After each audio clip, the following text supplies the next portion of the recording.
ज्ञान the treasure में आपका स्वागत है। और हम आपको बताएंगे एकादशी व्रत के बारे में। इस वीडियो में वैसे तो हम आपके जितने भी एकादशी होते हैं पूरे साल में, उसके बारे में हम पूरा बताने वाले हैं। उसके बाद हम हर एकादशी की व्रत विधि, व्रत करने के फायदे और कैसे किया जाता है, ये हम आपको अलग से बताएंगे।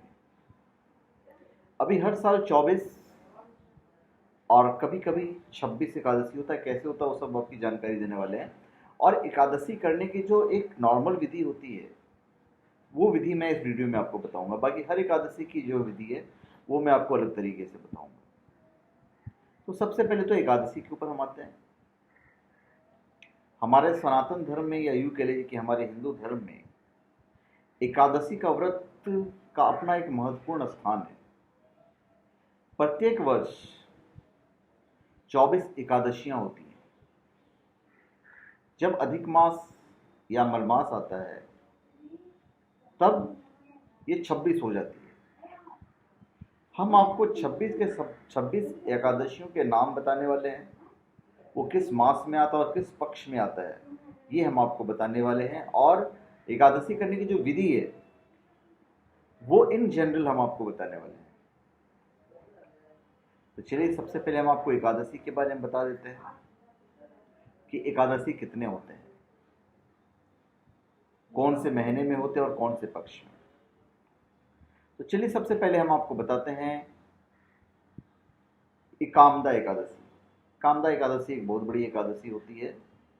और कामदा एकादशी जनरली चैत मास में होता है और पक्ष होता है इसका शुक्ल पक्ष। कामदा एकादशी के बाद आता है वरूथनी एकादशी। ये पड़ जाता है वैशाख में, वैशाख के कृष्ण पक्ष में। फिर है मोहिनी एकादशी।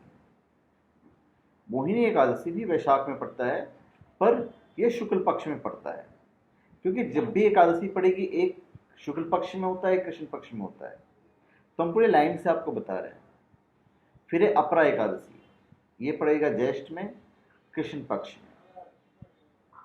फिर है निर्जला एकादशी। इसका अपने आप में बड़ा महत्व है, क्योंकि जेठ का महीना होता है, मतलब गर्मी पड़ती रहती है और इसमें आपको पानी नहीं पीना होता है, तो काफ़ी टफ रहता है ये।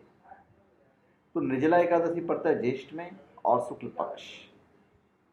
अपरा एकादशी मैंने आपको बता दिया, कृष्ण पक्ष के जेठ में पड़ता है। उसके बाद है योगिनी एकादशी। वो पड़ जाता है आषाढ़ के कृष्ण पक्ष में। और देवशयनी एकादशी आषाढ़ के शुक्ल पक्ष में पड़ता है।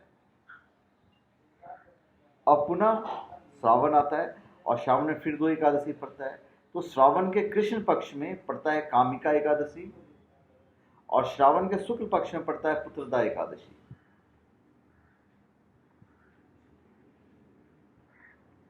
उसके बाद श्रावण के बाद आता है भाद्रपद। भाद्रपद में 2 एकादशी पड़ता है, एक है परिवर्तनी एकादशी और एक है इंदिरा एकादशी। तो जो शुक्ल पक्ष है, शुक्ल पक्ष भाद्रपद के शुक्ल पक्ष में परिवर्तनी एकादशी पड़ता है, और आश्विन और भाद के शुक्ल पक्ष में परिवर्तनी एकादशी, और कृष्ण पक्ष में अजा एकादशी। तो पहले अजा आएगा कृष्ण पक्ष में, फिर परिवर्तनी आएगा शुक्ल पक्ष में। उसके बाद आश्विन माह आता है। आश्विन में पुनः 2 एकादशी, इंदिरा एकादशी और पापंकुशा एकादशी। तो आश्विन के कृष्ण पक्ष में पड़ेगा इंदिरा एकादशी और आश्विन के शुक्ल पक्ष में पड़ेगा पापांकुशा एकादशी। आश्विन के बाद आता है कार्तिक। तो कार्तिक में रमा एकादशी पड़ता है कृष्ण पक्ष में और देव प्रबोधिनी एकादशी पड़ता है कार्तिक के शुक्ल पक्ष में। फिर आता है मार्गशीर्ष। मार्गशीर्ष में है 2 एकादशी, उत्पन्ना और मोक्षदा। तो मार्गशीर्ष के कृष्ण पक्ष में उत्पन्ना एकादशी पड़ता है और मार्गशीर्ष के शुक्ल पक्ष में मोक्षदा एकादशी पड़ता है। मार्गशीर्ष के बाद आता है पौष, मतलब पूस भी कहते हैं उसको। पूस में 2 एकादशी, सफला एकादशी और पुत्रदा एकादशी। तो पौष के कृष्ण पक्ष में सफला एकादशी पड़ जाता है और पौष के शुक्ल पक्ष में पड़ जाता है पुत्रदा एकादशी। फिर आता है माघ, माघ में 2, उसमें एक है सठलिता एकादशी जो कृष्ण पक्ष में पड़ता है, और फिर जया एकादशी जो शुक्ल पक्ष में पड़ता है। फिर आता है फागुन, फागुन में पुनः 2 एकादशी, विजया एकादशी और आमलिकी एकादशी। तो विजया एकादशी फाल्गुन के कृष्ण पक्ष में पड़ता है और आमलकी एकादशी फाल्गुन के शुक्ल पक्ष में पड़ता है।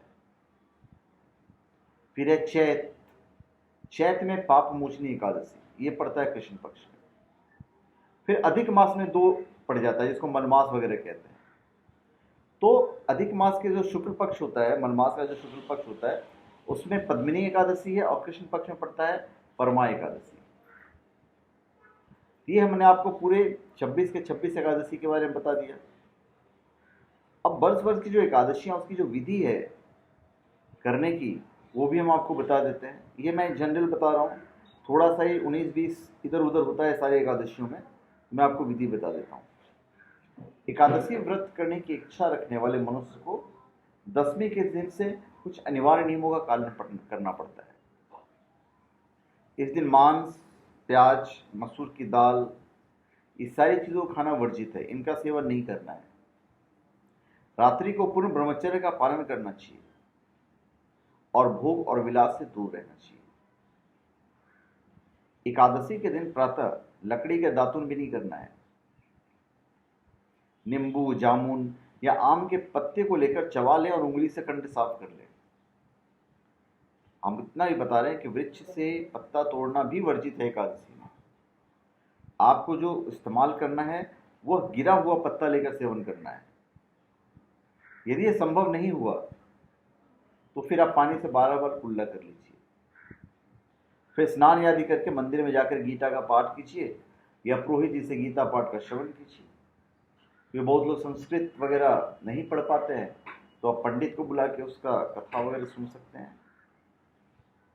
फिर प्रभु के सामने प्रण कीजिए कि आज मैं चोर, पाखंडी और दुराचारी मनुष्यों से बात नहीं करूंगा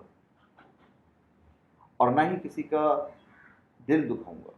रात्रि को जागरण करके कीर्तन करूंगा। फिर आपको द्वादश मंत्र का जाप करना है। द्वादश मंत्र मतलब ओम नमो भगवते वासुदेवाय, ओम नमो भगवते वासुदेवाय। राम, कृष्ण, नारायण आदि विष्णु के सहस्त्र नाम को कंठ का भूषण बनाएं। मतलब नाम आपको पढ़ना। कंठ का भूषण मतलब हरे रामा हरे कृष्णा हरे रामा, और फिर नारायण का नाम। भगवान विष्णु का स्मरण करके प्रार्थना करें कि हे भगवान, हे त्रिलोकीनाथ, मेरी लाज आपके हाथ में, अतः मुझे इस प्रण को पूरा करने की शक्ति प्रदान कीजिए। और शक्ति आपको डेफिनेटली मिलेगी।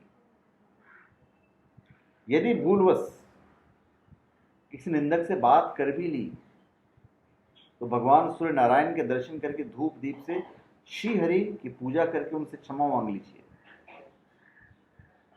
एक बहुत अच्छी बात बता रहा हूं कि एकादशी के दिन घर में झाड़ू नहीं लगाना चाहिए, क्योंकि चींटी आदि सूक्ष्म जीवों का मृत्यु का भय रहता है। एकादशी के दिन आपको कोशिश करनी है कि आपके हाथ से किसी सूक्ष्म जीव का हत्या ना हो। इस दिन बाल नहीं कटवाने चाहिए और ना ही अधिक बोलना चाहिए। अधिक बोलने से मुख से ना बोलने वाले शब्द भी निकल जाते हैं। इस दिन जितनी आपकी शक्ति है तो यथाशक्ति आप दान कीजिए, किंतु स्वयं किसी का दिया हुआ अन्न आदि कदापि ग्रहण न करें। 10वीं के साथ मिली हुई एकादशी वृद्धि मानी जाती है। वृद्ध मतलब बूढ़ा। वैष्णवों को योग्य द्वादशी से मिली हुई एकादशी का व्रत करना चाहिए। त्रयोदशी आने से पूर्व व्रत का पालन करें। फलाहारी लोग को गाजर, सलजम, गोभी, पालक, कुल्फा का साग आदि का सेवन नहीं करना चाहिए। केला, आम, अंगूर, बादाम, पिस्ता इत्यादि अमृत फलों का सेवन करना चाहिए। प्रत्येक वस्तु प्रभु को भोग लगाकर तथा तुलसी दल छोड़कर ग्रहण करना चाहिए। द्वादशी के दिन ब्राह्मणों को मिष्टान दक्षिणा देना चाहिए। क्रोध नहीं करते हुए मधुर वचन बोलना चाहिए। अभी हमने आपको विधि तो बता दी, पर सबसे बड़ा टारगेट ये कि एकादशी का व्रत किया क्यों जाता है? इस व्रत को करने वाला हमेशा दिव्य फल प्राप्त करता है, चाहे कोई भी आप एकादशी कीजिए। तो धन्यवाद, आप हमारे चैनल पर सब्सक्राइब करें और अपने कमेंट दीजिए। धन्यवाद।